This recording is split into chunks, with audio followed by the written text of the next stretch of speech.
Welcome everyone to the PJ's Cast. I'm your host Pierce, alongside of my good pal Dylan, bringing you a special matinee edition of the PJ's Cast. And by matinee, I mean 6 in the morning, and this is probably the earliest we've ever done a podcast. But that's because you're going to Disney World later today, and I get to watch the Toronto Blue Jays play some ALDS baseball against the New York Yankees. So in this episode today, we will talk about the Blackhawks preseason as they only have one more game left to play tonight, I believe, against the St. Louis Blues. And then we'll talk about some contract extensions and we'll preview the Eastern Conference for the NHL. So let's not waste any time here. Let's start off with the Blackhawks preseason. What have I been actually some of your wanted to start with thoughts? something different. I wanted to Yeah, you ask you go about the ahead. Blue Jays. I wanted to ask Well, how we feeling going into this series against the Yankees. I'm definitely nervous. It's funny because like even 10 years ago, I feel like social media never played as big as a factor into sports in general, really anything else in real life. I feel just since COVID, these past 5 years, social media plays such a huge part into everything, whether that's sports, film, music, whatever you like to consume. And I wouldn't care if this was 10 years ago. I'd been like, oh, it sucks if the Blue Jays do lose to the Yankees. And not that I've been on social media once recently, but I almost feel like I want to win the Blue Jays to beat the Yankees just because of all the annoying Yankees fans. And I mean, there's probably some annoying Blue Jays fans out there too, but I'd Every almost fan rather base them just has them. win, just to say they can beat the Yankees as opposed to, oh, my favorite baseball team won. And last year, not so great. They won 74 games, and I think by July, before the trade deadline, when they started selling off all their UFAs, I'm just like, you know what? They're not good. I'm not going to waste my time. This isn't my number one team in sports. I'm not going to, go on the podcast and rant about them every day. I'm just not going to pay attention to them.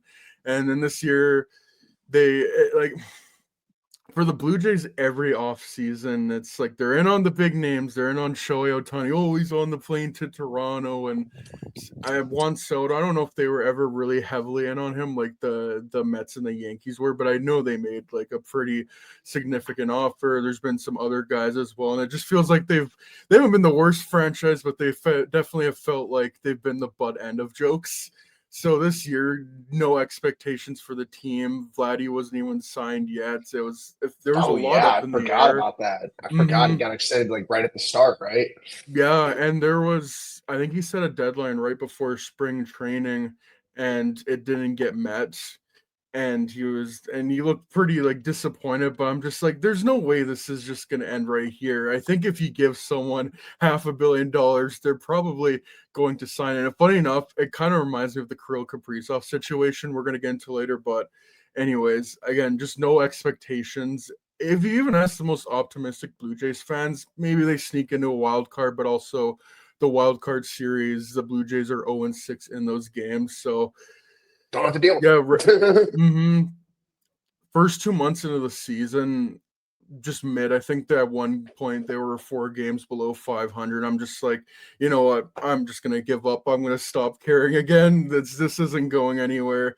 And I remember they played this series against the Texas Rangers where they could not score any runs. I think it was one of the games. It was 0-0, and Bo Bichette came off the bench, hit a two-run home run, and they won that game 2-0. And that really feels like the turning point where, oh, okay, maybe this team could fight for a wild card spot. And they just had a very solid month of June, and probably the biggest series, most notable series they played this year. It was Canada Day week. They swept the Yankees for the first time in a 4 game set in Toronto. It's like, okay, this team got some momentum in June, and now they just swept their AL East Division rival to not only sweep them but take over the AL Division lead that they would not let go for the rest of the season. Made some moves at the deadline. They acquired former Cy Young winner Shane Bieber to bolster the rotation. They got some bullpen arms, and obviously you got Beaver Vladdy on the fever. team. Bo Bichette, though his status is up in the air for the ALDS because he hurt his knee. They got bounce back springers out of George Springer, who's like 35, 36 years old. And not that their pitching is amazing, but it's just been solid. So, um, amazing season. I kind of would like this to happen to Blackhawks. Not that I'm going to say they're going to win the division and make the playoffs, but just like no expectations, and they come in and beat that. But yeah, if the Blue Jays can beat the Yankees, I'll be happy. Like at this point, I want this team to win the World Series. That'd be so awesome. But if they can just beat the Yankees, I think that would be a good place to start. They haven't won a game since a playoff game since 2016. Hey, even the White Sox have won a playoff game more recently. So I just win today. At least split the series going to Yankee Stadium, and we'll go from there. That's my thoughts on the Blue Jays, but easily the most fun I've had watching a sports team in quite some times. Like really, I could spend more time on the Blue Jays, but we have other stuff to get to. But that's the best I can put into it. Yeah, I mean it's always great when your team surprises your expectations. I think the last time that happened for any team I like was last year with the Gamecocks.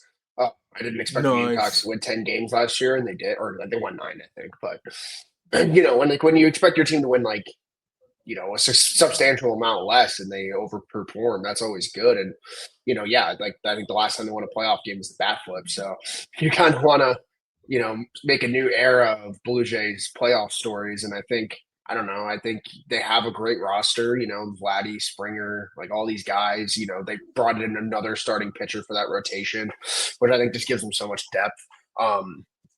Arguably enough depth to compete with the Yankees because they'll just buy a fucking ace every other year. So, or they'll just have a rookie that puts 10 strikeouts in an elimination game like they had on Thursday. But yeah, it should be a good series. Game 1's tonight at 7, right? Or 5 Yeah, your time? objective. Yeah, for objectively, like Blue Jays Yankees is going to be great baseball, and anyone should tune Oh, in it, it, to it was great this watch it. season. I caught 2 of the games of that sweep in around 4th of Mm-hmm. July. They play good ball. It's one of those teams where if you catch them on the right day, they're going to drop 7 in the first 2 innings. I feel like so. Need one of those games where everyone's just feeling it and fucking Yeah, Rogers, right? I am nervous because the Yankees unfortunately have a very good team, and I honestly don't like eat like I like most of the players on the Yankees. Like I just like the Yankees on principle because they're the New York Yankees, and you're supposed to hate them. But unfortunately, they got an awesome team. Just they're top of the rotation: Max Fried, Carlos Rodon, and then Cam Schlittler. I think Saul was the first pitcher in postseason history to go like 8 innings, 12 strikeouts, and no walks. He was incredible. But yeah, the Blue Jays, maybe not so much the name value of the New York Yankees, which I think is funny because they also have like a $300 million plus budget. Like they have a lot of money tied into big players. But yeah, not only did they get a lot of great performances from their superstars, like George Springer should legitimately get some MVP votes. Like I think he had a better OPS than guys like Juan Soto, Kyle Schwarber, guys who consistently are up there with hitting 40 runs, 40 home runs each year. And yeah, just special team. It went right down to the wire too. They actually had an identical record with the Yankees, but since they won the season series against them, Tiebreakers, they baby. get they get the bye and they get home field advantage, which gives me the most faith about this team. Is this team, the Blue Jays were incredible on home field. I think they had a 54-27 record, so they doubled their wins to their losses basically, and I think they were 500 on the road. So yeah, I could keep going so much on for the team there. I had so much fun watching them, but alas, we have other things to get to. But hey, if they move on, well, I'll definitely would love to talk more about them. 100%. I just wanted to get your 2 cents on it because I know it's a big Yeah, series. So yeah, no, I don't get to talk much about the Blue Jays, but honestly, that's fine. But yeah, every time I can talk about them, it is awesome. So yeah, let's going to the Blackhawks. We'll go from one great team to another. We'll talk about the Blackhawks in preseason. I was wondering what have kind of been your thoughts on the team when we talked again, just throwing it back to that interview we did with Ben Pope. The preseason might not mean anything to most teams, but to the Blackhawks, I think it means more. Last year, they didn't win a preseason game until when they played in Milwaukee, and that was their last preseason game. So hey, if we're just going off precedents, this preseason is already going better than last year's, even though again it's still a very not very great team. But hey, maybe it could be signed for a better year regular season coming into this year. yeah, I think we talked about this last night a little bit. When I'm watching this team under Blashill's system, they're clearly better 5-on-5. The puck's not going in. They're getting high danger chances. I think I brought it up last night. I was watching the game. Brinzel and Bedard were just backloading the offense in the third period. They probably win that game against the Wild if they stay out of the box, because 5-on-5, they were the better team, and analytics show it by a country mile. Gustafson played out of his mind. This is going to be a team where they're going to really rely on their top six. And I think that's a concern for both of us, because I don't trust one of the lines in the top six, which unfortunately is the line that contains the best player on the team. But, the bottom six is going to be very situational hockey. They drew a lot of penalties last night. They were physical on the puck. Like, I know that's what Blashill wants, but, if they can't score goals, you're going to have to make some adjustments, I think. Richardson fell into this trap once before. He fixed the defense, but they couldn't get 2 goals a game. So I don't want to see that. I'd like to see some balance. I'm not going to be too concerned with Spencer Knight. All 3 goals, 2 of them were absolute snipes, top corner, and the other one went out off Kaiser. I'm not concerned with Spencer Knight in the slightest. The goalies are the least of my concerns right now. Yeah, Renzel and Levchinov look ready to play NHL games. Levchinov's gotten better every game, I feel. He looks more confident in the offensive zone. Both of them look way more confident in the neutral zone. Levchinov and Kaiser specifically, I really like that pairing. They cause a lot of turnovers in the neutral zone. And I think this is because they're just so mobile, Kaiser doesn't mind jumping in on the rush. Levchinov definitely doesn't mind jumping in on the rush. But this season's definitely going to rely on, the people that we keep saying. Like, it's going to rely on Spencer Knight playing good hockey. It's going to rely on Sam Renzel being that quarterback that this team needs on the back end, which it looks like he has been. I mean, he drove the offense last night. I think I'll look it up, but I swear he had 7 shot attempts last night. He was on fire. His shot got tipped for the second goal last night. He's just been phenomenal in this preseason. And he's had a gaffe here or there. I expect that from a 21, 22-year-old defenseman.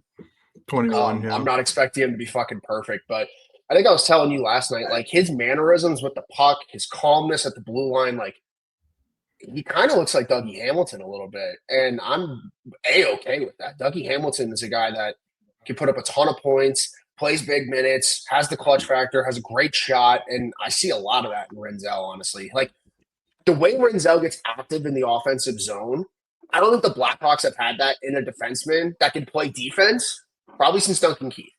And Duncan Keith didn't move up into the offense like this as much. Keith and Seabrook, they stayed back a good bit. Renzel's going to be right in front of the net half the time, just by the way this team cycles and rotates. And I think that adds an element to this team that they haven't had in previous years. Like, yeah, Seth Jones would do it time and time again, but it never seemed like it was a threat. No offense to him. There's a reason they're letting you walk down the slot. They're taking away his shooting lanes. They're taking away his passing lanes right now for Renzel. And he's still finding a way to make that play. He's made a couple great plays at the blue line on the power play to keep the puck in. I think I was talking to you last night. I'd like to see Donato and Bertuzzi flip on the power play. I think that'd be beneficial. Just to have a guy a little bit more net front presence for, Nazar and Bedard and Renzel to cook up, and Teravainen's just the calm hand on that power play. They're going to score goals. I'm not too worried about that. They do need to start winning the draw on the faceoff, though, because the last night, I think every draw they didn't win except for one, and the first 45 seconds of the power play they're chasing. So special teams are a big concern, but overall, I like their 5-on-5 play. I like what I'm seeing from the kids. It's going to be a shame. I don't think Oliver Moore is going to make this team, but him and Lardis and Rockford, that's going to be a lot of fun. And Ryan Green and Gavin Hayes. They got a lot of kids down there. I think they're all going to play tonight, so it should be fun. Just a bunch of kids in the lineup. But I think the race to 30 wins is still on, genuinely. Maybe a little more. Like, if they're going to play this well 5-on-5, and Minnesota played all their starters last night. That's what gives me faith. Because I didn't think they did, but then I started seeing Kaprizov, Boldy, Eriksson Ek, Hartman, like Boyum, Faber. All of them were in the lineup last night. They started their starting goalie. And the Hawks, if they just didn't take a bajillion penalties in the second period, they're pretty good. Like, the Wild went 3 for 4 on the power play in the second period. That's just skill players being skill players. Like I told you, Tarasenko sniped one top corner, Boldy sniped one top corner. Like it's just good players being good players. But it's going to be fun to watch this year, I think. And they're in a position to where if, God forbid, someone does get banged up, they're going to have people in Rockford that can call up. And, there's been years in the past where if someone goes down, that's you're shit out of luck. You're not going to have anything down there to call up. So it's a good spot to be in. But, there's definitely room for improvement. Yeah, as the lines stand right now, just looking at daily face-off, first line, Donato, Bedard, Burakovsky, second line, Tavo, Nazar, and Bertuzzi. That just seems like the line with most chemistry right now. It's their best line analytically and eye test wise. Mm-hmm. Like they dominate in the offensive zone every time. Like I think I screamed it while I was watching last night. If we have one more Teravainen in this team, the top six is disgusting. Like then, or at least in terms of offense. Yeah, and then your third line, Slager, Dickinson, and McKayo. So you're definitely going more for a shutdown line. And then your fourth line is kind of a grind them down. Fourth line, Colton Dock, Nick Foligno, and Sam Lafferty. And I feel Colton Dock is almost kind of the biggest, like, wild card X factor, whatever term you want to use, because Blackhawks don't have a lot of those kind of players like a Colton Dock. And then defense right now, even though he's hurt and he's supposed to be good to go for the opening day, well, they're hoping at least. So it's Plastic Renzel. We talked about it earlier. Kaiserlev, Shunoff, and then Nolan Allen and Connor Murphy. And I wonder what you think. Makes this team. Sorry. Yeah, because I think one of the young guys is going to make it. Like if Vlasic is out, yeah, maybe, you never know. If he's out for longer, then he might be, maybe. But yeah, if he's good to go, I mean, there's no reason to play him over a Nolan Allen if he makes a team, or an Ethan Del Mastro. They've already sent Kevin Korchinski down. They have the depth on the left side. And then obviously Spencer Knight and Arvid Soderblom, the least of our worries as the goaltending. They've both been great, honestly. Like, it feels like with Spencer Knight, he's an ESHL goalie where you literally have to like pick a pinpoint shot, or you're just like ripping apart the Blackhawks defense and just going cross crease on him. That's what it feels like, having to score on him. But yeah, again, banging the drum. We're gonna say this all year until it hopefully happens. 30 wins. I know you don't like Burakovsky on the first line, and I can't help but think, man, third year of Connor Bedard, this is the best we can do. I mean, honestly, Ryan Donato, I have no problem with being with Connor Bedard. Like, I look at Sidney Crosby in the past, not saying Connor Bedard is Sidney Crosby, but Sidney Crosby made Chris Kunitz an Olympian. He played with Pascal Dupuis, but man, it would just be nice to even have another decent winger there. I wish they would just call Seattle and see what they want for Jared McCann, because they got the wrong winger from Seattle. Like, it's unfortunate because like Mason Marchment was available for a 4th round pick, and they didn't go get that. Like Trevor Zegras was available for a 2nd round pick. They didn't even consider going for that. These are players that are going to get their game amplified by Bedard more than someone like a Burakovsky. Like, I'm sorry, I watched this team 5-on-5. Bedard's trying to, like, Bedard and Donato have that chemistry. They know where they're going to be on the ice. None of those guys know where Burakovsky's going to be on the ice yet. And yeah, that's going to take time to figure out. But when Bedard plays the way he does, he needs his guys to be exactly where they are. Because he's watching the play develop before it happens, and I don't think he can predict where Burakovsky's going to go yet. So hopefully that comes with time. But I did want to make a point, because I was talking about how Bedard and Renzel were kind of the catalyst for the offense last night. So they had 28 shots last night. Bedard, Nazar, and Renzel accounted for 15 of those shots. So yeah, the offense is going to go through those 3 this year, one way or another. And I think that's a good thing, because that's what this team is. That's the core structure of this team down the line.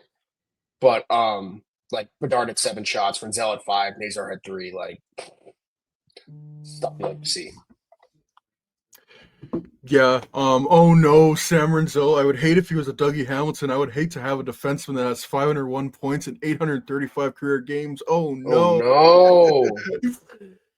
But with Sam Renzel, it's clear why I feel like every like whether it was Ben Pope ranking them, or I even saw Elite Prospects, I think, had him as their best prospect. I totally get why, because he just looks so NHL ready, so poised, and I feel it's a foregone conclusion right now that Ivan Demidov is going to win the Calder. But if you're a betting person, I think you should just go to any betting website and just place some money on Sam Renzel winning the Calder, because again, just looks so poised out there.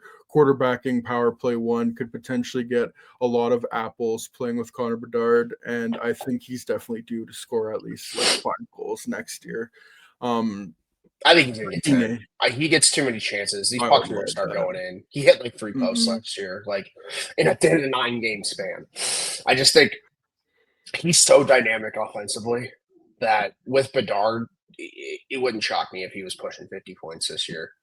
I think 35, 40 is what you want, because it's a long season. But fuck, like you watch him on the power play, you watch him, like if you get a chance, like if you could find a condensed game of last night, just watch the third period. It's all Renzel and Bedard, just fucking pushing the pace, all period, making chances out of nothing, keeping pucks in at the blue line, no look one time passes to Bedard that are getting robbed. It's just like there's so much good with the young players in this team that if the veterans can just chip in every now and then, like they should win more games this year. Period.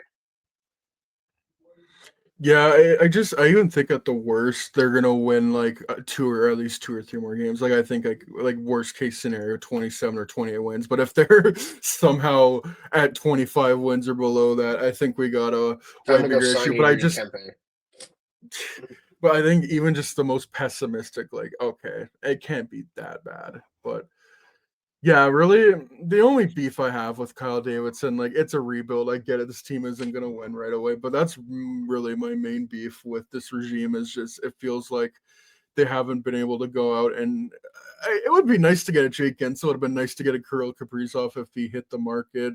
Would have been Would have nice been if nice they're to able to. trade for Ivan Demidov. Yeah, Whatever. Like exactly. But coulda, woulda, shoulda.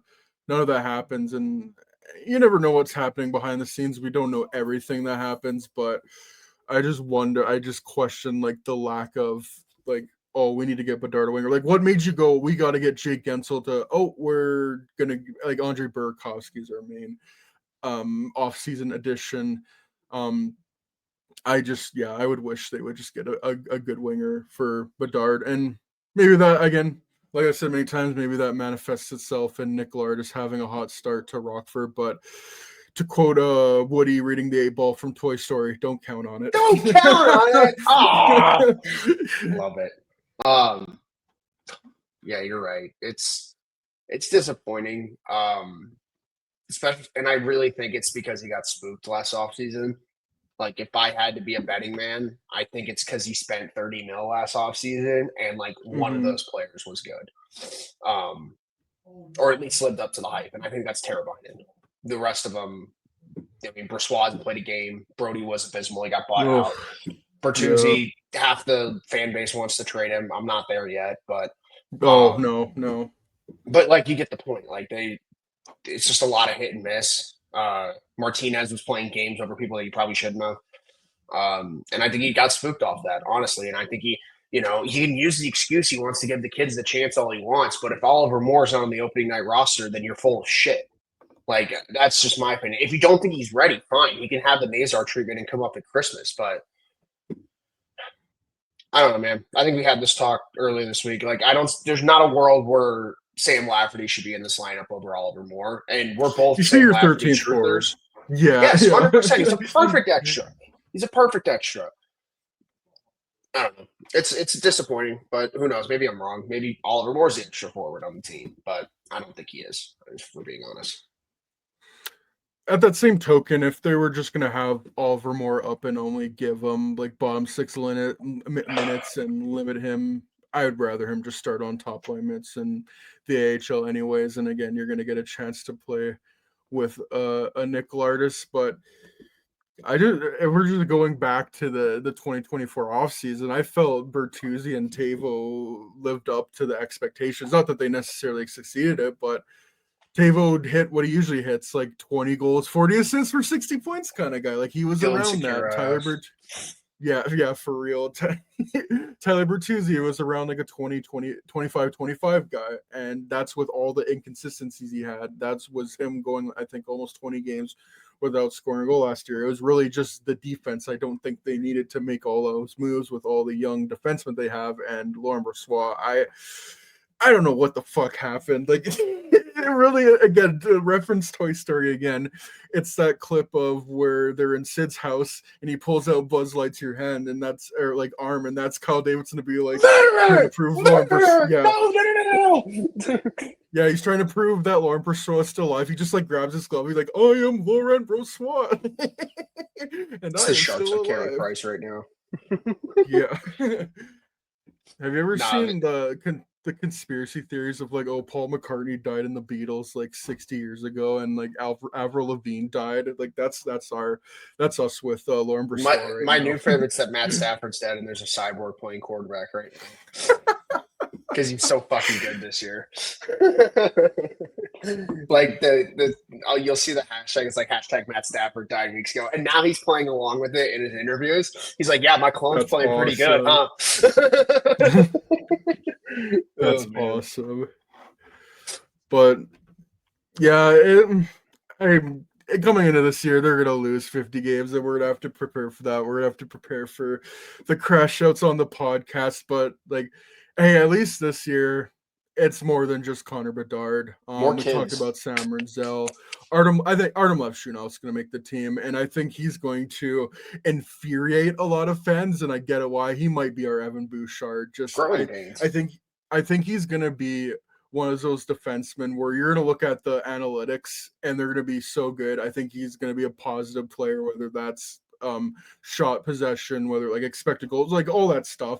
I think he's going to be a net positive player. I think he's going to get a lot of positive points, but then he's just going to make that one play where you're like, what the fuck are we doing here? I think we're going to see a lot of that, especially for a guy who doesn't turn 20, I think, for another couple weeks. He's still so young, and kind of just go like Korchinski getting set down. Yeah, maybe he's not progressing, maybe to the point where they thought they were, but he's also 21 years I blame that old. on We got to the give these guys some WHL. time.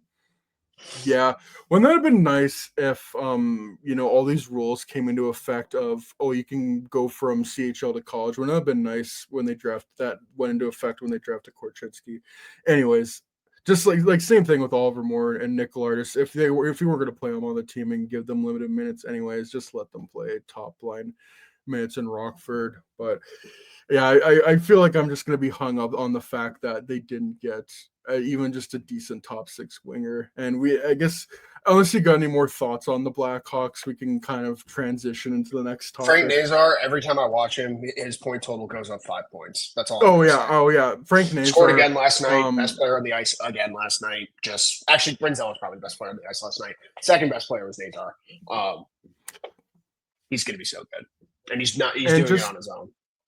And to not be too pessimistic and like even give some flowers to Kyle Davidson, I think that I just don't see a reality where that contract looks bad. I think at worst it's good. I just think that's going to age so well. And if we get into some of the contract extensions, if Frank Nazar turns out to be what we think he can be at 6.5991, I don't care that he put his jersey number into it.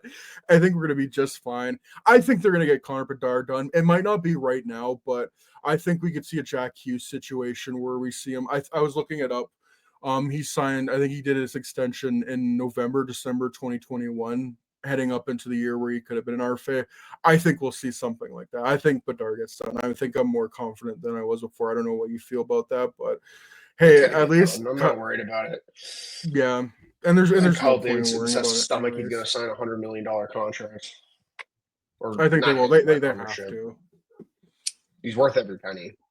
I feel like in marketing and merchandise alone, he probably made that money back to the franchise. So he's still one of the top selling jerseys in the league for a reason. Yeah, it's the reason why they're able to still sell out quite a bit, and why they're like able to use, as bullshit as I think it is, to be honest, like use the excuse of, oh, we don't have a good team, but hey, 100th season for the Blackhawks right now, new jerseys, like new promotions, all that stuff. But yeah, we're going to talk about it over the course of the season and going into the to the into the off season, but sooner or later this team is going to have to get like a legitimate top 6 winger. But anywho, we'll have the whole season to rant about that.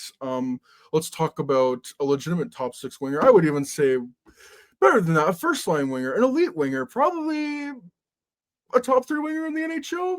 Now, who do you take over Kirill Kaprizov? I would say Pasternak, maybe Kucherov. I don't know. Yeah, It's a maybe pretty Kachuk. short list. Yeah, maybe. That's it. Yeah. He's Pretty small. He's like, definitely in the top 5. He's 1.25 points per game. He's what Panarin was when Panarin got in the league, but better. One of the best wingers in the NHL, and like we're about to say, he got paid rightfully so.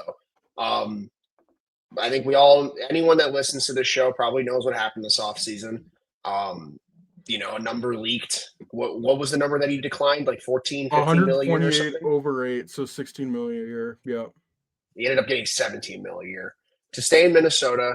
And this move has a lot of implications going forward for the rest of the league. Clearly, as we've seen the next contracts flow in after this deal, we have a set rising cap for the next 3 years. The NHL that's the first time they've done that in God knows how long. So people know it feels like this is the first time it's gone up like this.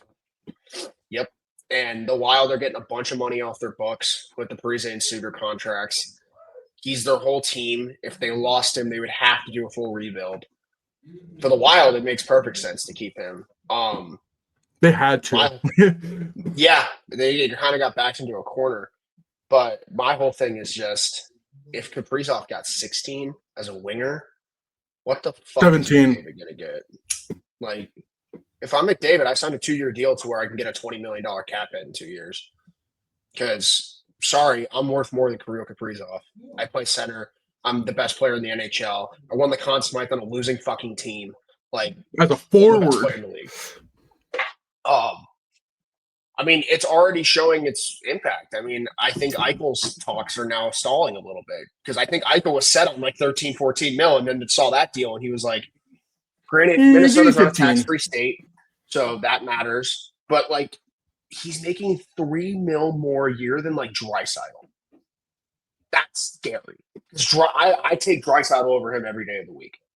Oh, easy. No disrespect, but this is Leon Draisaitl we're talking levels about, to this shit. We talk about it. He's top, like Kaprizov's probably top 7 player in the league when it's all said and done. Maybe top 5, but I don't know. I just feel like it's McDavid, Draisaitl, McKinnon, Makar, and then you can kind of rotate your 5 in there. Maybe Hellebuck. Like, I don't know. Winger wise, like Pasternak's up there, but like the thing with Kaprizov is his health. I think that's my biggest concern. Because if you're paying 17 mil to a guy who can't play 82 every year, that sucks. But he's also going to put up 120 points a year. So, and he's the catalyst of your offense. He had 2 incredible assists last night against the Blackhawks. He's still just so dynamic.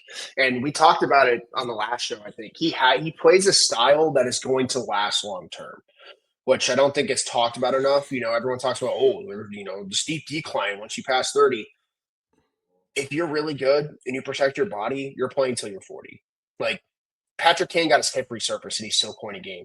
Sidney Crosby's still a 90-point player. Alex Ovechkin's still putting 40, 50 goals in every year. Like, if you're really good, you're going to be good. Yeah, I feel like Ovechkin is kind of the outlier there because I feel if you just pay it, like, Matthew Tkachuk, I think both the Tkachuk brothers, anyone who plays a physical grinding game, like, they'll probably be fine past 30, but yeah, like, once you're hit 32, 33, 34, 35, yeah. Like, Taves is a perfect example. Taves' body gave out in his mid-30s. Mm-hmm.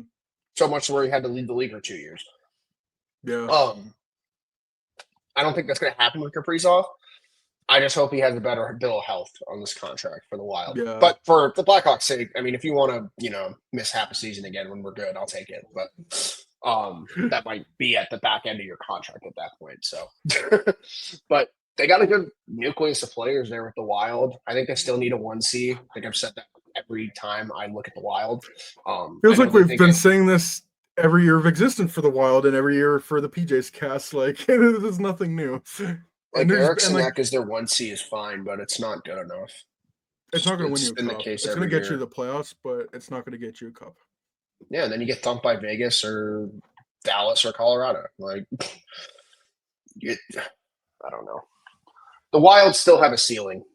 And I think that ceiling's only going to get worse depending on how these prospects grow for them. They're putting a lot of their cards into guys like Juracek and Boyum, and rightfully so. And, Faber's a player. Boldy's a hell of a player. But, like, some of these guys they drafted, like, they need them to hit. Like, you need Urov or someone to be a legit center on this team. I don't know how you're going to get it otherwise. Unless you trade pieces off the roster, which you always could. But I don't know. They're going to have a spot open because Zuccarello is kind of on the tail end.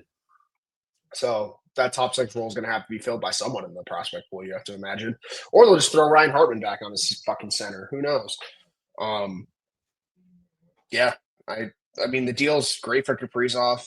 The rest of the NHL is probably pissed off. It's all hell. Oh, GMs are pissed right now. Dude, that's not even the contract I'm pissed about, if we're being honest, but whatever. Oh, yeah. We can get into that in just a second, but that's all I have to say about Kaprizov. I'm happy he got the deal done. I just wish it wasn't with the Wild. Yeah, I agree. It sucks, but I mentioned this earlier when we were talking about the Blue Jays. It felt so similar to the Blue Jays and Vladimir at spring training. Like, they had to sign him. You could not let him walk into free agency and potentially risk him signing with the Yankees or the Red Sox or the Mets, because all those teams would have spent money on him. So yeah, I don't think he took a discount. Like, for Vladdy, $500 million over 14 years, that's a lot of money. I wouldn't call that a hometown discount, but hey, I would rather sign our franchise player, overpay for a bit, as opposed to seeing him walk to a rival, potentially like the Blackhawks, and just torment you for the next 5+ years. So yeah,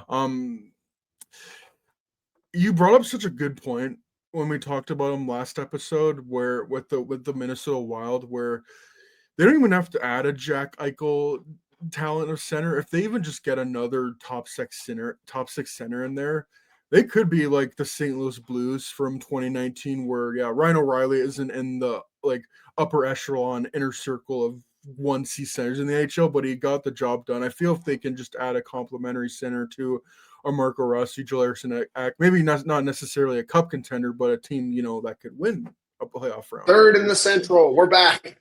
Because I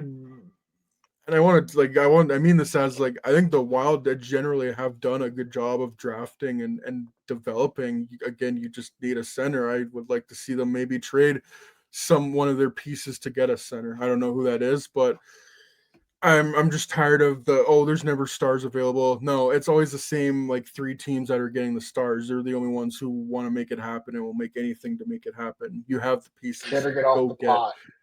Mm-hmm. And you're probably looking at it, Kirill Kaprizov. I think most teams, I wouldn't pay him $17 million if I were the Wild. You had to, and if I were the Blackhawks, I would absolutely pay Kirill Kaprizov $17 million. They could do that because, again, like we said earlier, they signed Frank Nazar to 6.591, and Connor Bedard, I think realistically, is the only other player that's going to be making $10+ million on this roster. So, yeah, I don't really have much more to say on Kirill Kaprizov. We can move on to some other extensions because there was a few of them that happened, and the Anaheim Ducks made 2 of them, and maybe the most, like, even more so than the Kaprizov contract, Jackson Lacombe getting $72 million over 8 years, and the most money that the Ducks have ever get out, which is kind of surprising that not even Getzlaf or Perry or Solani or any of those guys that they've had in the past have hit that. So it was surprising, but the more you dig into it, I'm like, okay, I get why they signed Lacombe to that extension. Yeah, imagine telling a Ducks fan 3 years ago Lacombe's going to be your highest paid player. Probably look at you like you're a psychopath, but Lacombe's trajectory's taken a big bump in the last 12 months. I get it. He was their number 1 defenseman last year, but that is less than a season's worth of sample size. And they gave him $72 million. And, we talked for months about how the McTavish contract was going to have implications for the rest of the RFAs Anaheim's going to sign. Giving Lacombe $2 million a year more is going to fuck your discussions up big time. If I'm Leo Carlson, that number starts with a 10 now. Sorry. If I'm Cutter Gauthier, that number starts probably with a 9. Sorry.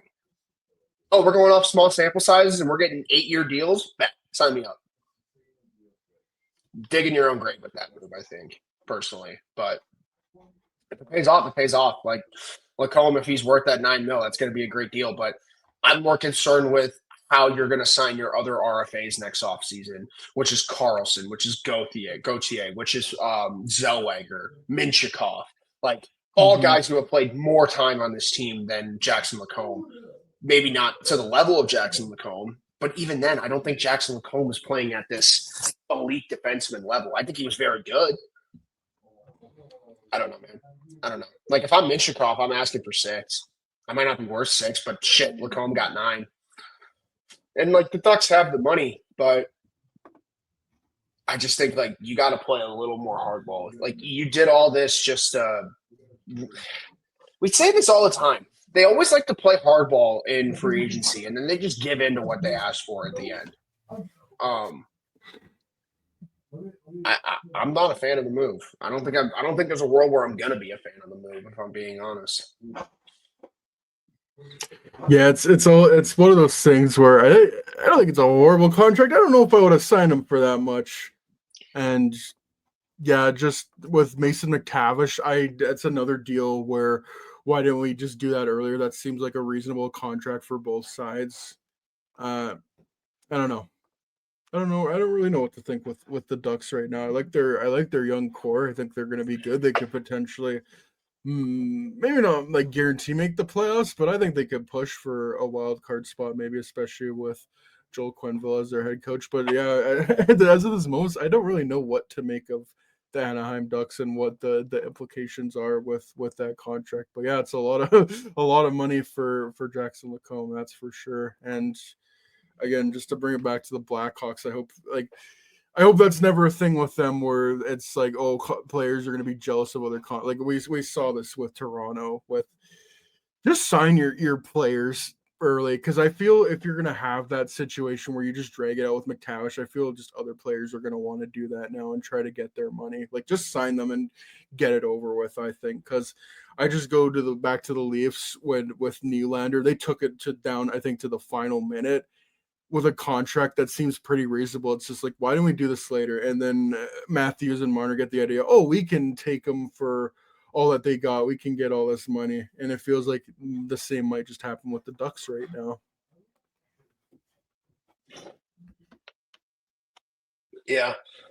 And, that's the part of having a bunch of really good young players no one talks about. You got to pay them all. And if the Ducks make the playoffs this year, price of the brick going up. That's all I'm going to say. But they have the money to do it. They've been, drafting really well the last couple of years. They're getting the fruits of their labor in a sense. And hope the contracts work out for them. McTavish signed the meme contract, so that's always good.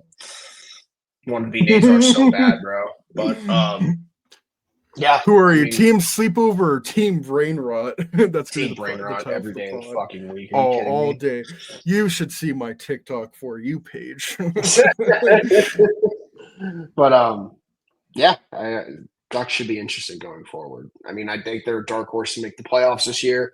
It just depends on how quick they pick up Quenneville's system, because I like those Stahl. They have Mrazek as the backup. I think it's a good it's a good setup there. And Billy Husso.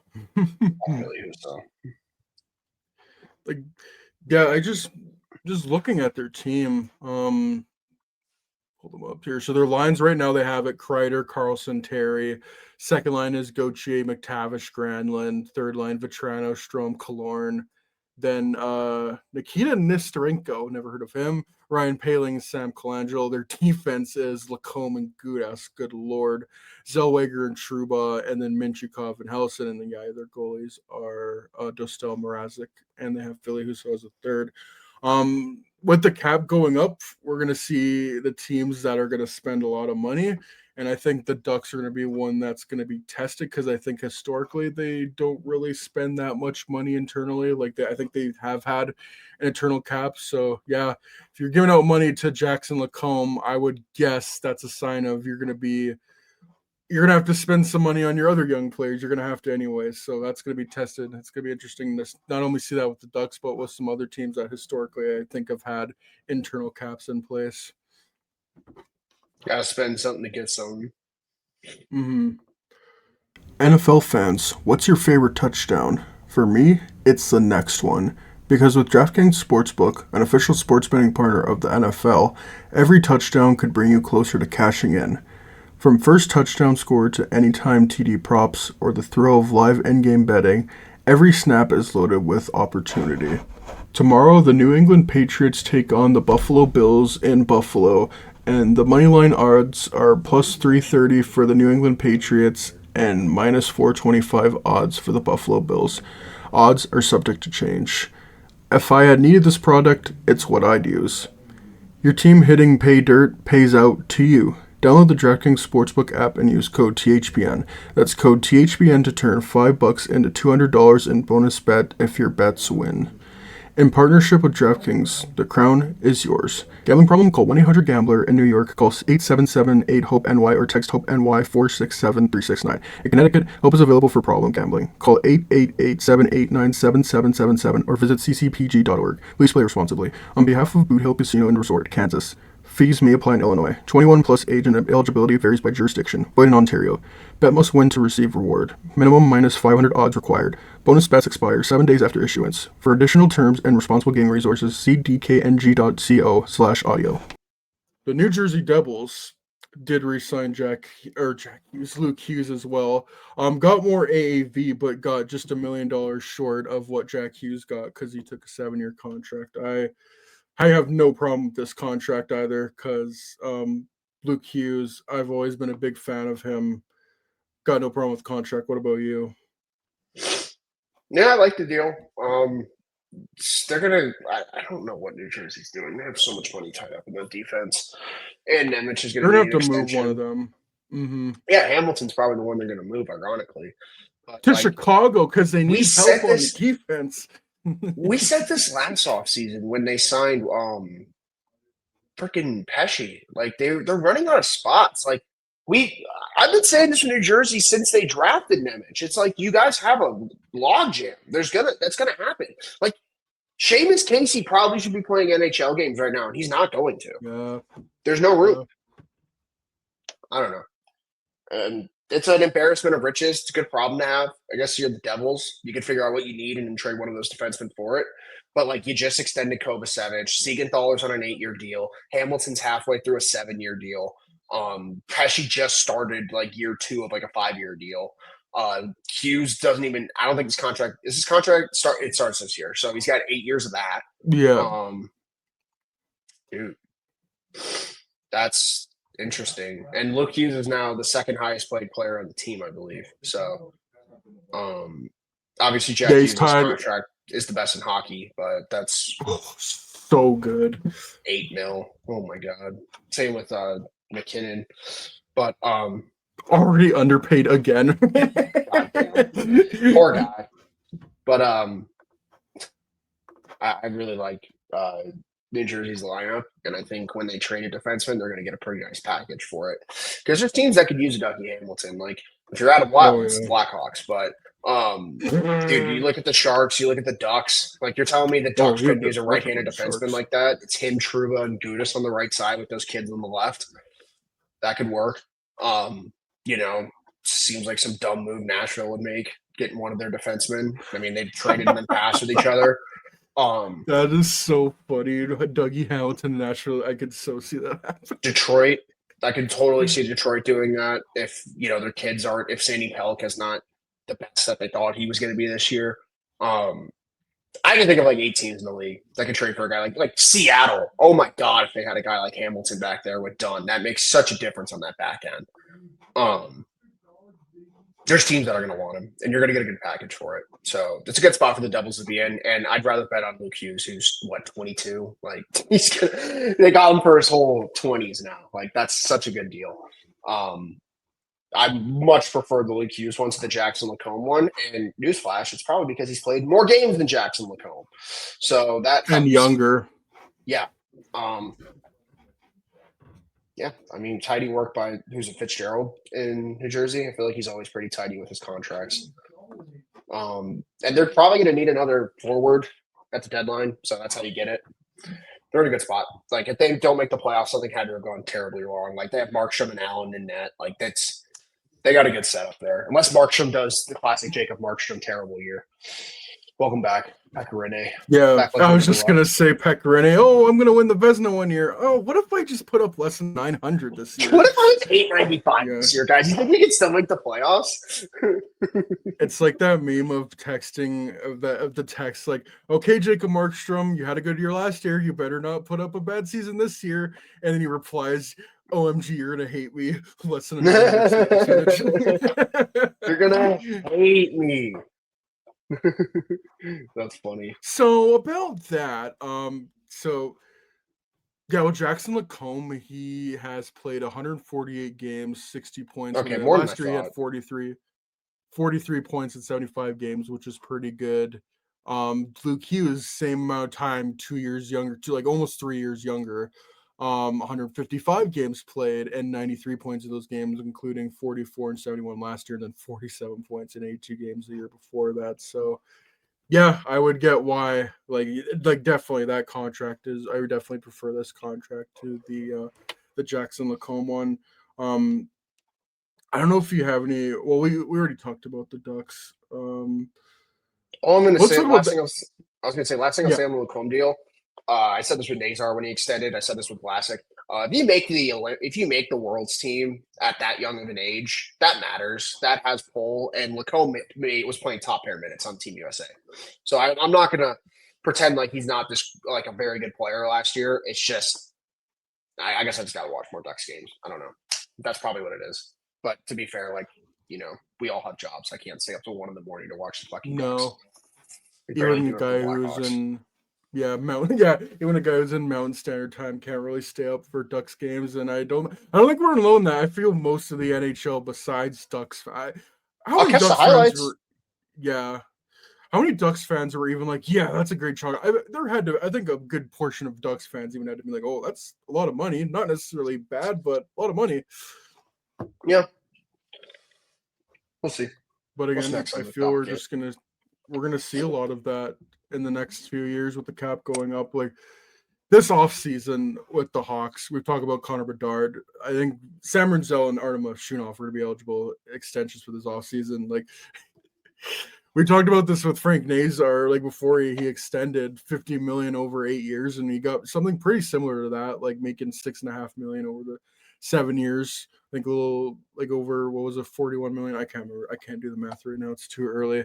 But like if Sam Renzel has a 40-point season and we're going to the next offseason, do you give him that contract 9 times 8? 100%. 100%. I'm not even. Especially as a I think I told you as soon right-hand as that deal was defenseman. signed, I think Renzel's getting double digits just because of the role he's going to play on this team. That's just my belief at the moment. I think it's a very good chance of that happening. He's going to be he's the number one defenseman on this team as a 21-year-old. Unless you count Vlasic as the one, but like the responsibilities they're giving this kid on the back end already, and he's living up to expectation. I think that matters. And, defensemen are interesting, right? Because there's a gap. So like there's 3 defensemen making over 11 mil. It's Carlson, Doughty, and Dahlin. And then everyone else is like at the 9-8 range. So I would think Renzel's going to be in that range, unless he's like 60 points. Like, if we're going to be honest, the next game-changing contract for a defenseman is Lane Hudson, Makar, which is this year. Well, yeah, but I'm talking I was gonna. Yeah, no, Makar is in like 2 years, and yeah, that's the biggest one because he's going to ask for reset the it. max. Yeah, he can ask for the max, but I think Lane Hudson's matters more because Lane Hudson could easily ask for double digits if he wanted to, but apparently he's set on going 9 times 8 from what the reports are saying. And if he signs at 9 mil, I'm fucking pissed if I'm a defenseman because he should be getting double digits on that team. If he's that much of a catalyst on their offense. Dude, he won the Calder. I would be asking for $10 million. Yeah. Exactly. I think that contract matters a lot coming up. Also, just want to point out Jackson Lacombe, 10th highest paid defenseman in the league now. So that he's making more than Miro Heiskanen. He's making more than Adam Fox. He's making more than, or no, Adam Fox is making like 500 grand more. But it's a lot of money. It's a lot of money. It Oh is. yeah, Bouchard's making 10.5. I totally forgot about that. But this is what I mean. Like the defenseman market's interesting. Like who's up in the next 2 years? I guess Hughes is going to break the market too when he gets up. Hmm. But yeah, this is going to be really interesting. Hamilton's got I think 2 more years left on his deal, maybe three. How Dougie old is that Hamilton, he year? has 3 years left. Yeah, 3 years. But like Sanderson's making 8. Like That's a Power's bargain making right now. 8.5. Yeah. Like there's a lot. This is why you want to sign your defenseman early. And I think Davidson's going to know that. And I think it's funny. I think we talked to Ben Pope about this earlier this year, and he's like, "That's a little bit down the line." I'm like, "I don't know. We're just kind of seeing the way the No, market. We're just seeing the way the market's shifting right now. You want to get these guys locked up, and you're not going to be able to get them on 8-year deals. So just fucking load up that 7-year deal." dude, you're gonna have to do what the Blackhawks did. Like, yeah, you won't be able to do this with Rinzel and Lev Shunov if you want to extend them, but yeah, like with in the case of Bedard, you want to get those 8 years before that's no longer a legal thing. Like back in 20, I think it was in 2009 when they signed those, when they extended Taves and Kane and then gave Duncan Keith 13 years. Those are soon going to be outlawed. Like you won't be able to do that anymore. You got to get Bedard to 8 years, and I don't think time is on your side. I feel the more you go without extending Sam Rinzel and Artem Levshunov in the next offseason. And again, that's going to be next offseason. There's still a little ways before that, but it's going to be here sooner than you think. And yeah, I just think Sam Rinzel could potentially put up a 40-point season, maybe even more than that.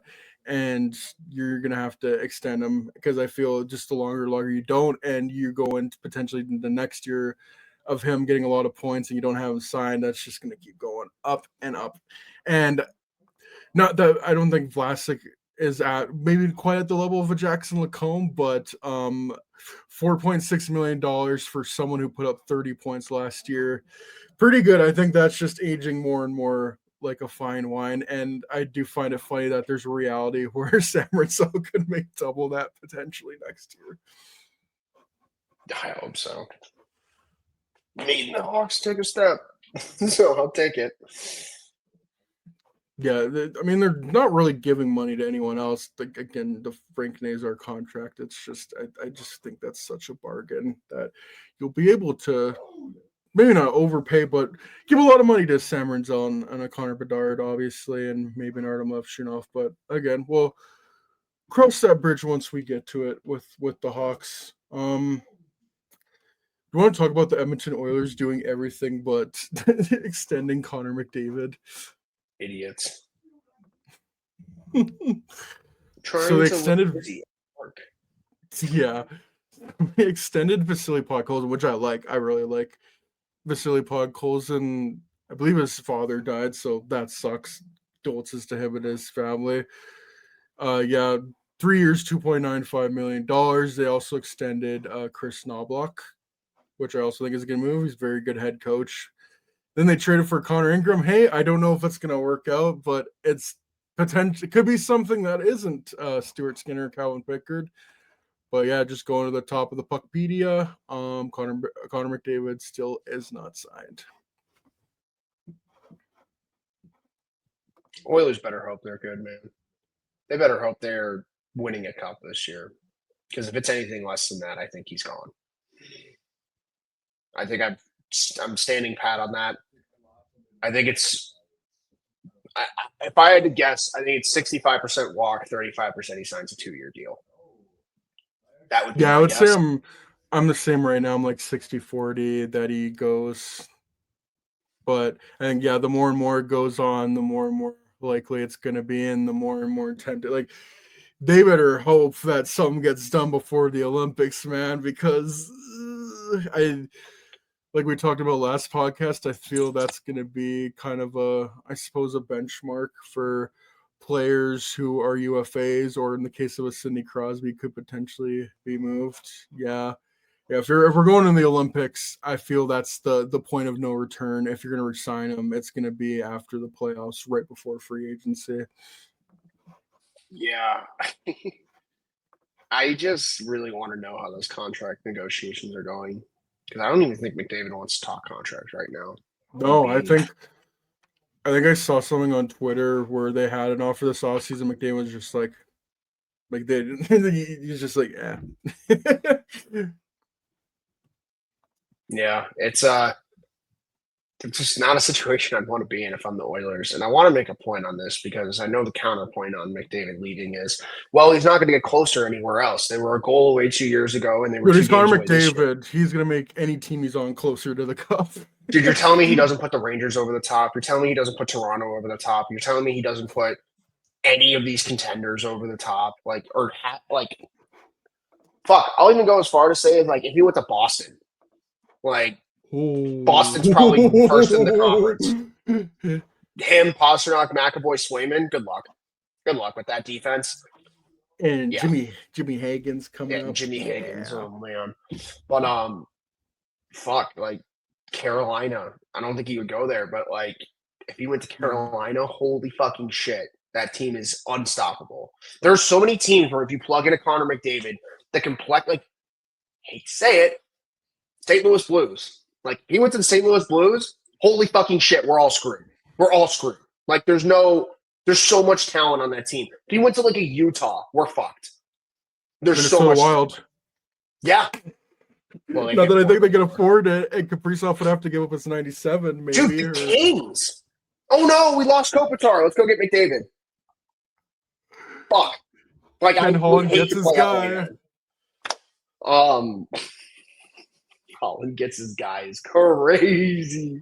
But dude, this is the point. Like you can name probably a dozen teams that if you went to, they immediately are instant contenders, probably first in their conference, first in their division. Because there's just a playoff team with McDavid. Oh, 100%. 100%. Maybe not a good playoff team, but they make the playoffs. That's for fucking sure. Yeah. Him and Bedard, holy crap. Those power plays would be disgusting. But there's like 12 teams that are built like if you put a McDavid on 12 teams, they would probably win a cup. And that's just the reality. I mean, fuck, you put him on like a Ottawa.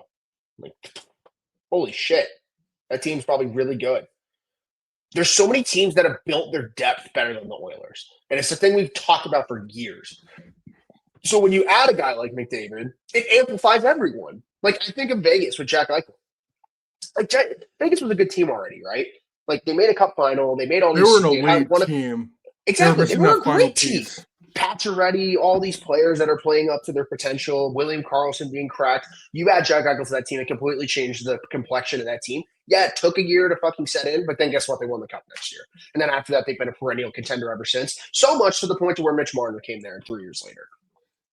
I just feel like there's a bunch of teams like that in this league. And like, yeah, Mikko Rantanen going to Dallas, I thought would have that kind of impact, but you know, the rest of Dallas has decided it's our series off and decided to stop scoring goals, so that's fine. But and hey, we're gonna throw our goalie under the bus. Yeah, oh, man. But like, look at the impact Rantanen had on that team. He single-handedly won them Game 7 against the Avalanche. That's the kind of shit McDavid can do for your team. For multiple, you don't want to let that get to free agency if you're the Oilers. Because I'm sorry, there's not a world where you're going to trade him. No, you're not trading him. That's out. You don't roll over a guy and trade him. So you better either fucking try to sign him to the last day or lock him up. Because if you don't go down swinging, like if we hear reports that you're offering him like $15 million, just abolish the organization. Genuinely. But don't worry, they signed Puck goals into a 3-year deal. They're going to be great. And they got Connor Ingram's going to fix their goaltending, and they kept Chris Knoblauch. Yeah. Get excited. Not great, Bob. Oh, and Philip Gustafson gets a contract extension after just shutting out the Hawks in the third period. Oh, did he? Night. What is it? Yeah, he just got Emily Kaplan just broke the news. Hell yeah. Shout out to Emily Kaplan, by the way. Got a promotion, I think, at ESPN. Like, I think she's like the designated insider for them now, and will get more studio time, so that's awesome. We love that for her. I think she broke the Nico Mikla extension as well. Let's go. Also, that contract's wild too. Bill Zito's just got up for 8 years. They are going to have a retirement home in probably 3 years, but also I think they're gonna. I think they have a pretty good chance of three-peating. So why not? Mm-hmm. It does feel like we're going to be saying the same thing about Connor McDavid. I don't know really what else to add to it, but just the more and more longer we go on and he doesn't sign, the more and more likely it's going to go to free agency. I think it's going to go down to the wire just because Like again Stamkos. just past yes because just past history has shown that has happened where hockey players usually stay with the team that they were drafted with. Very rarely do they ever go into free agency. But if he does, we need to make this. The NHL needs to make this like a LeBron James. What is it? The decision that's going to be with Connor McDavid. Teams again need, like I've said, need to break the CBA with this guy. The Devils did it with Ilya Kovalchuk, or tried to at least years back. Hey, if every team tries to break the CBA, I mean, they can't stop all teams from doing that. Yeah, if you got into free agency, a spectacle like no other. We've never seen a free agent of that, nowhere even near close to that level, hit the market. I think ever, really. And if I'm Connor McDavid, I'm not signing right away. I'm just gonna keep bringing it because he's Connor McDavid. Like teams are gonna be like, you know what, we're gonna go to the cottage. We don't need McDavid. No, teams are gonna keep lining up for him. So yeah, NHL. Not that I think McDavid necessarily wants to make it a spectacle, but NHL should be doing that. Or at least ESPN and Sportsnet. Yeah, I agree. But ESPN just talks about how they're not going to watch hockey on their baseball broadcasts. So great shit you got going on there, guys. I hope that executive fucking took him out old Yeller style after the game because apparently he sucks at baseball commentary too. So that's good to know. Oh, and by the way, to kind of go back to that, we rag on ESPN for hockey. It's not just hockey, man. Like baseball, the comment. I don't like the The commentary or network's in the the fucking audio. toilet. Like the network's not what it was 15 years ago. They're catering to an audience that does not need to be catered to. They went away from journalism and went to clickbaiting and just kind of grabbing attention. And that's society, I guess. But like, I don't know. ESPN used to be actual journalism like 10 years ago, and it's not anymore. It's like politics. It's all terrible. Just yeah, just like the presentation, the audio mixing, like there's so much Dude, they cackling. muted Like, the is there? crowd of the Cubs game when they hit a home run. Like, you guys suck. Yeah. Ugh. Like my speakers were cackling. I'm like, is that my speakers? And then I checked Twitter, and everyone's like, "What's with this audio?" I'm like, "Oh, it's not me. It's the broadcast. What are we doing here?" And again, I think with ESPN, baseball is not their main thing with hockey, but it just seems like they don't. What is their main sport? It seems like they don't care to put the time and effort into bringing quality broadcasts. Again, I'm not in the States, but yeah, that was awful. That was brutal. Yeah. Just another Anywho, day in the States. Get excited. and meanwhile, Canada's just one. It's just one corporation. Rogers. Carney's Canada. It's Trudeau over. Let's get into the Eastern Conference preview. I know you gotta catch your train soon, so we'll try to make it fairly quick. We'll kind of do like rapid fire Yeah, we got like 20 predictions. minutes. Yeah, we'll just do a rapid fire prediction. I'll just go through my predictions right now, or unless you want to go first. We'll just go division. So read your Atlantic, I'll read my Atlantic. We'll discuss. I think All right. let's do it that way. Okay. I will go first. So with the Atlantic, I got Leafs finishing first, Lightning second, Panthers third. I have the Ottawa Senators fourth as the first wild card. I don't think it really matters whether it's wild card one or wild card two.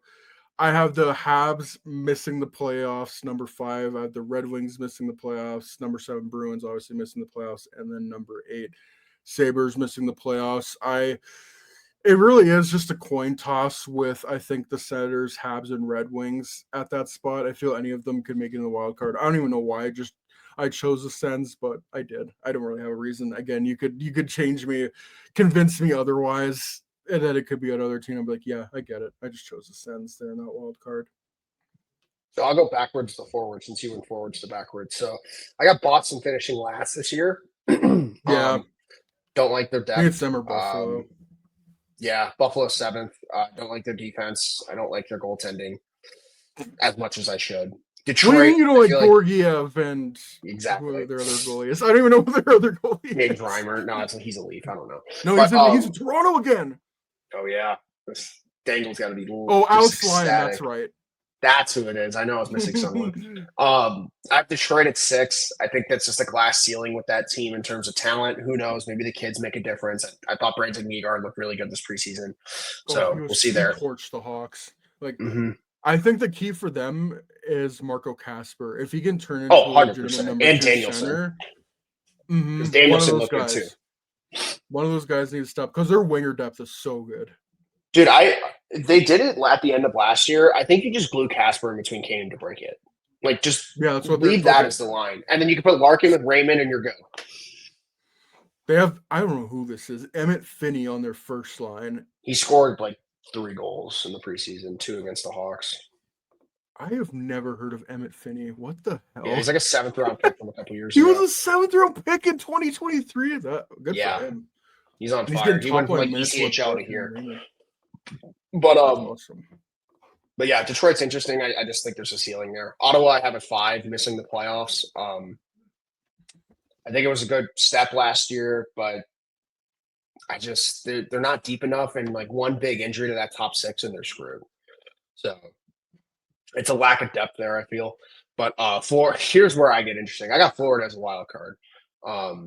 I can see it. The hockey's gonna catch up to them sooner, like eventually. Like maybe it's not this year, maybe they're perfectly fine, but one of these years it's gonna catch up to them. We've seen it with every great team. It happened with the Lightning a couple years ago.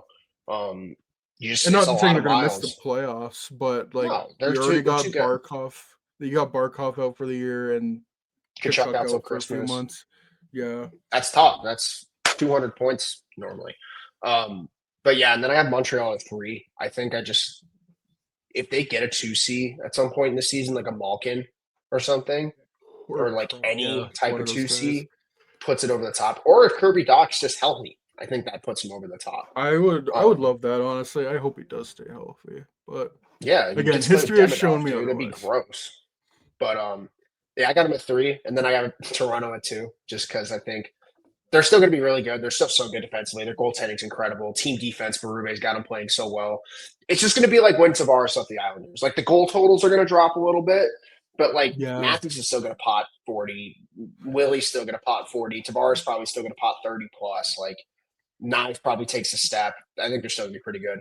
And I got Tampa at 1 because at the end of the day, I think this is the healthiest Tampa's been in a long time. They get a full year of Bjorkstrand, so that top 6 is disgusting. They're so top heavy. They might have the best top 6 in the NHL. I know, but like think about when the Hawks had all those years. Where, like I look at them like the 2017 Hawks right now. I think like that top 6 plus their top end defenseman and their goalie can win them 50 games if they're all healthy. Mm-hmm. Key is Vasilevsky, obviously. If Vasilevsky's not healthy, that makes a huge difference. Has he not been playing? Yeah, he hasn't been playing, but he's going to play opening night, so that's why I'm not worried about it. Okay, hopefully he's healthy. It's something to keep tabs on. I mean, the guy had hip surgery a couple years ago. He looked pretty good at the end of last year, so he's back to form. But Kucherov led the league in points last year. Points incredible. Sorelli took a huge step. Hagel's a beast. Like, they have Gensel as an afterthought, which is a fucking joke.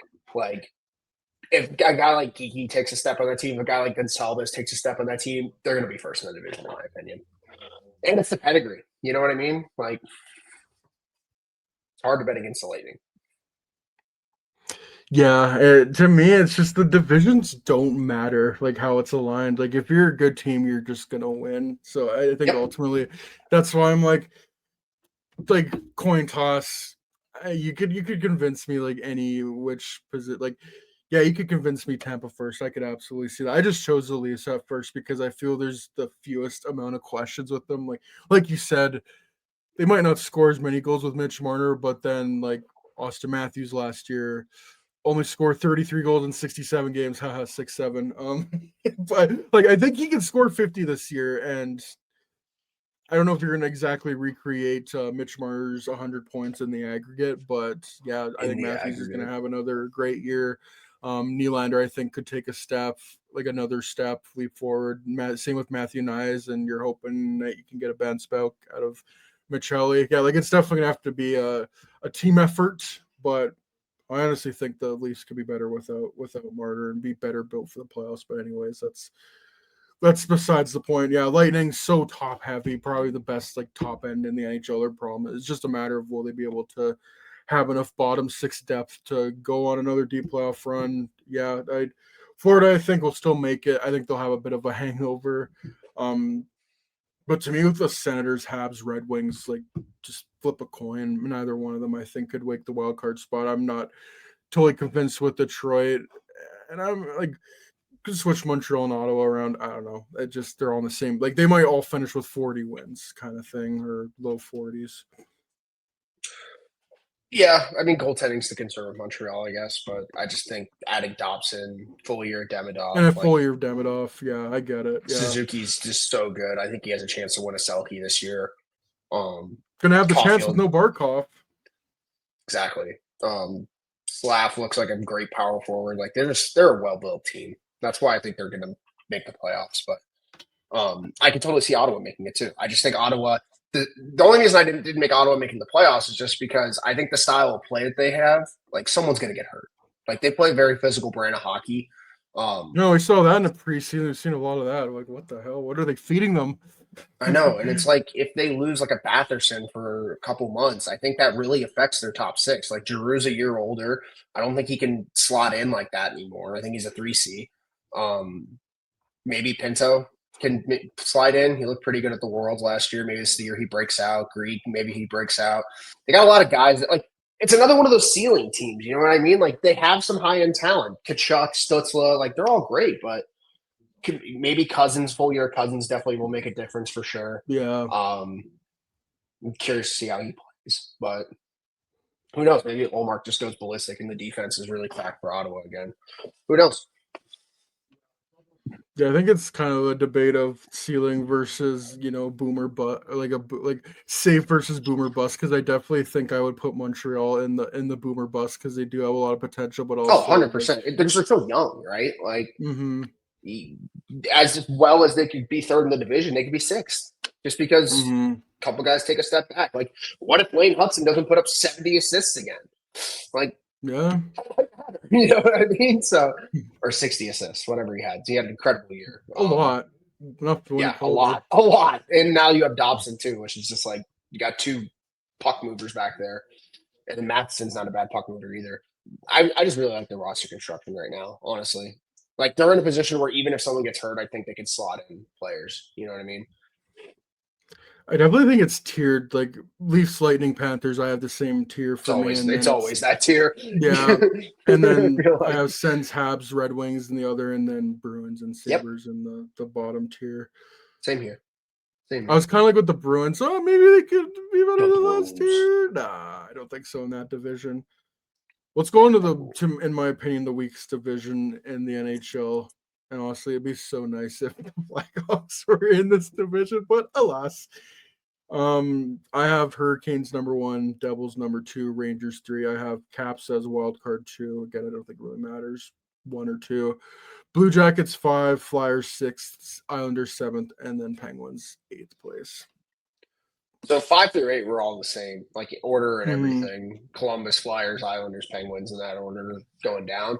I have the Rangers as my second wild card. I think they're relying on a lot of depth, and a lot of youth. So we'll see how all the pieces gel. Full year, JT Miller should be interesting. Yeah. Not a lot of cancer going on. Like obviously, Shesterkin could just win a Vezina again, and then they're back in the playoffs. So we'll see. But I think there's still a lot of moving parts with that team. I got the Devils at 3. But we've seen this a lot in the past. I think the Devils are a case of they have so much talent, they're gonna not know how to properly deploy it. You know what I mean? Like we've seen teams in the past that have all this talent on paper and they should be first in the conference, you know what I mean? But that always doesn't pan out. And they are a rather injury prone team. So that's why I have them at 3. I got Washington at 2. I really like Washington's back end and goaltending. They're so deep on the back end, and I think their top 9 is. If Ryan Leonard and Hendrix Lapierre can take steps for them this year, their top 9 is going to be really good. My only concern is that a lot of guys hit their career highs in points last year. I don't think you're getting 20 goals That's out of kind Chipman of why again. I was wild card. I feel like they almost caught lightning in a bottle last year with that OV chase, and I wonder if like they'll be able to replicate that same energy, I guess. Exactly. Like Connor McMichael was shooting 25% at one point that year. Like there's going to be regression to the mean, I feel like, but also at the same time, Strom's proved this multiple years now. I think this is just what he is, which is 75, Mm-hmm. 80-point player. Hell yeah. They have really good depth, and Alex Ovechkin's still going to pot you 40. Like, if they play a structured style of hockey defensively, like I know they can in Carberry's system, I think they could be second. And then I got the Hurricanes one. I mean, it's their division to lose again. What They're else is the new? Yeah, they're the class of that division. And again, I see it in tiers. Like it's Carolina number one pretty easily, and then to me, you can just kind of mix the Devils, Caps, Rangers, doubles, Capitals Rangers. Yeah. around. Yeah, and then I would say it's Blue Jackets, Flyers, and then Islanders and Penguins. Blue Columbus is Jackets, interesting. I Yeah. wanted to give them the benefit of the doubt, but I just not this year. I don't think so either, but also like they were close last year. They But were it's another one of those cases where a lot of guys had career years. Like Marchenko had like 75 points and 40 goals. Like I don't know if he's doing that again.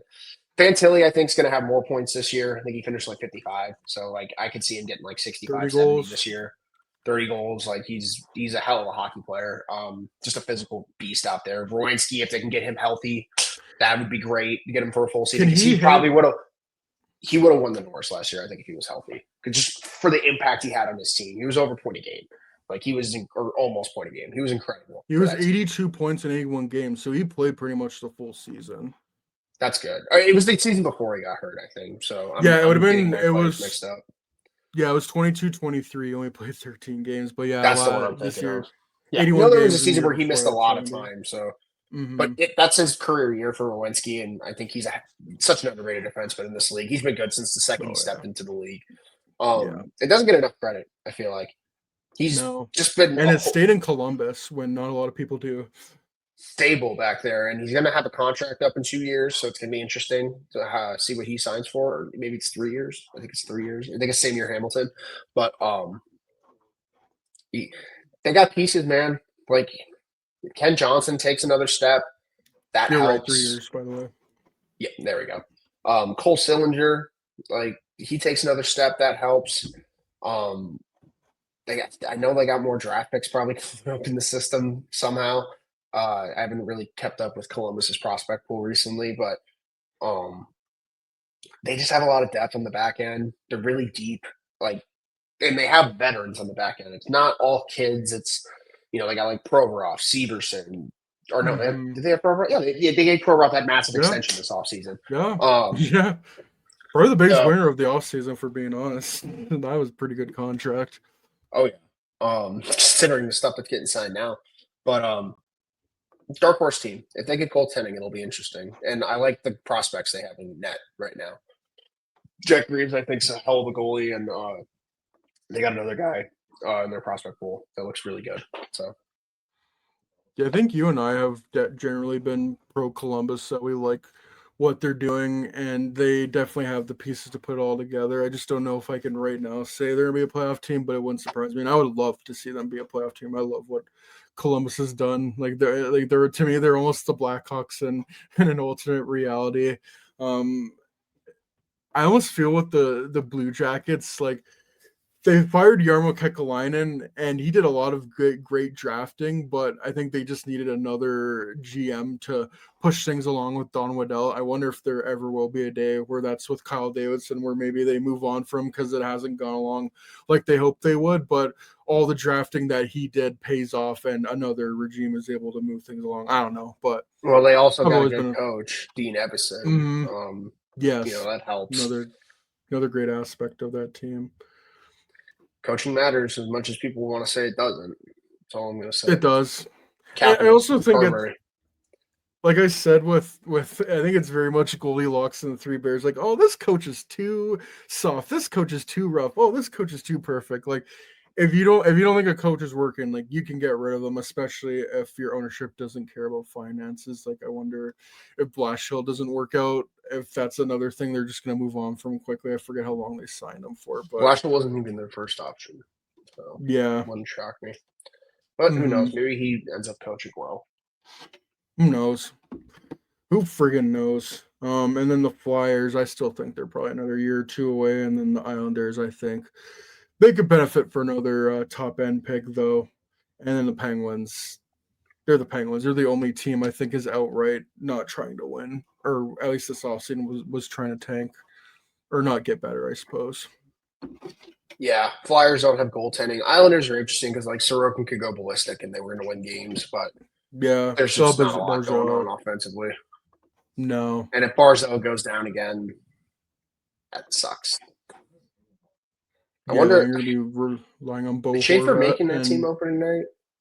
I'd have to think, right? they have him in the lineup. They have him on the third That's pairing the with Scott case. That'll be Mayfield, fun. which is actually a pretty good situation for him. Yeah, it's Romanov, D'Angelo, Pellick, Pulak, and then Schaefer and Mayfield. Like that's a pretty good place to start. With Mayfield, no. And they But have yeah, him on their second power play unit. yeah. So they're easing them into the league. That's smart. It'll be fun to watch them. Mm-hmm.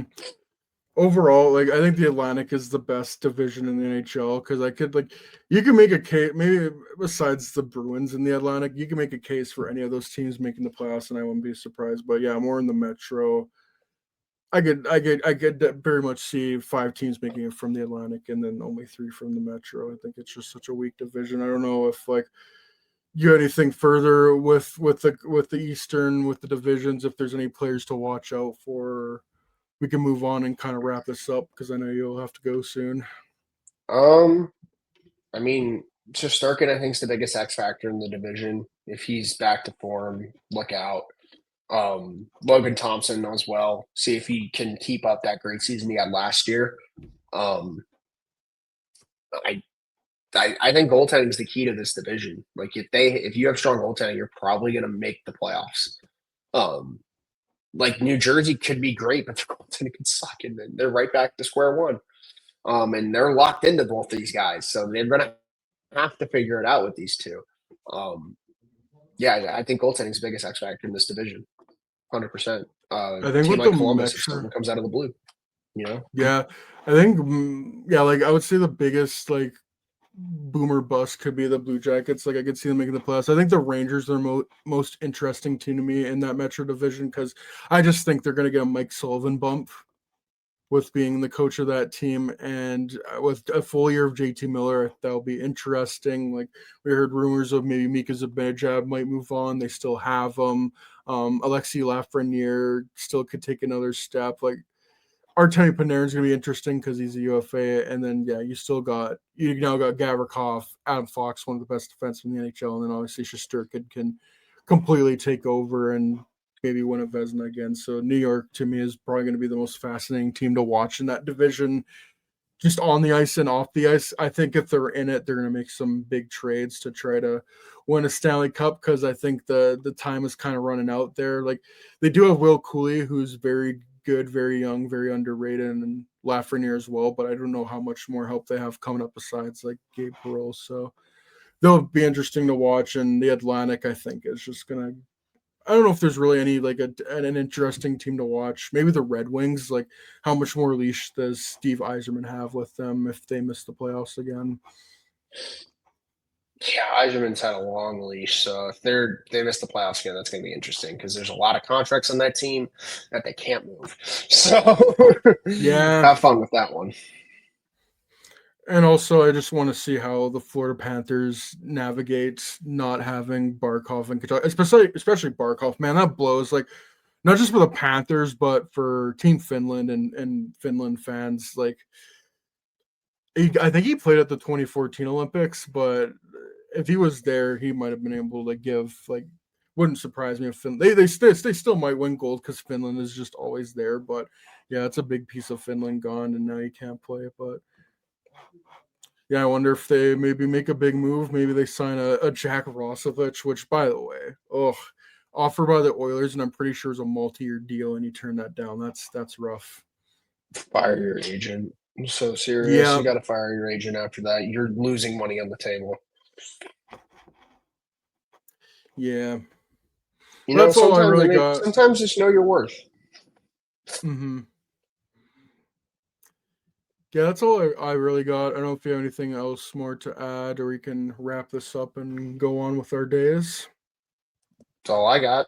Western Conference should be Monday. Yeah, Should be I exciting. should be able to do Monday. And worst case scenario, like we can do it maybe like a And then day I'm going to the Hawks after. game on Tuesday. Get excited. Hell yeah. Oh yeah, on Tuesday. Hawks game 3 o'clock my time, and then Blue Jays Yankees 6 o'clock. That's gonna be a could be a disastrous day, or it could be a High great day. fierce You never know. doubleheader. Get excited. Yeah. Let's go.